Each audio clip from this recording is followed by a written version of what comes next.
जय महाकाल मेरे प्यारे मित्रों। श्री सत्यनारायण कथा प्रथम अध्याय। एक समय की बात है, नैमिषारण्य तीर्थ में शौनक आदि 88,000 ऋषियों ने श्री सूत जी से पूछा है, प्रभु, इस कलयुग में वेद विद्या रहित मनुष्य को प्रभु भक्ति किस प्रकार मिल सकती है तथा उनका उद्धार कैसे होगा। हे मुनि श्रेष्ठ, कोई ऐसा तप बताइए जिससे थोड़े समय में ही पुण्य मिले और मनवांछित फल भी मिल जाए। इस प्रकार की कथा सुनने की हम इच्छा रखते हैं। सर्वशास्त्रों के ज्ञाता सूत जी बोले, हे वैष्णवों, मैं पूछिए, आप सभी ने प्राणियों के हित की बात पूछी है, इसलिए मैं एक ऐसा श्रेष्ठ व्रत को आप लोगों को बताऊंगा जिसे नारद जी ने लक्ष्मी नारायण जी से पूछा था और लक्ष्मीपति ने मुनि श्रेष्ठ नारद जी से कहा था। आप सब इसे ध्यान से सुनिए। एक समय की बात है, योगीराज नारद जी दूसरों के हित की इच्छा के लिए अनेकों लोकों में घूमते हुए मृत्युलोक में आ पहुंचे। यहाँ उन्होंने अनेक योनियों में जन्मे प्रायः सभी मनुष्य को अपने कर्मों द्वारा अनेकों दुखों से पीड़ित देखा। उनका दुख देख नारद जी सोचने लगे कि कैसा यत्न किया जाए जिसके करने से निश्चित रूप से मानव के दुखों का अंत हो जाए।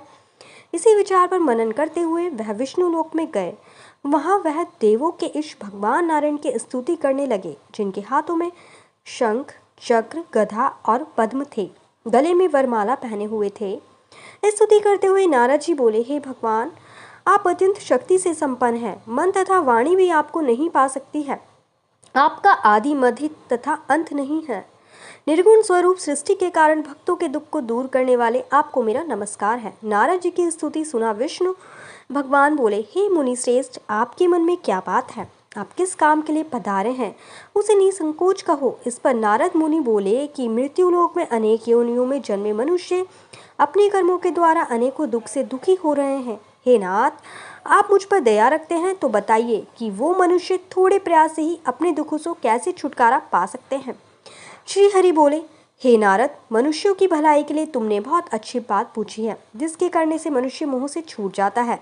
वह बाद में कहता है, सुनो, स्वर्णलोक व मृत्युलोक दोनों में एक दुर्लभ उत्तम व्रत है जो पुण्य देने वाला है। आज प्रेमवश होकर मैं उसे तुमसे कहता हूँ।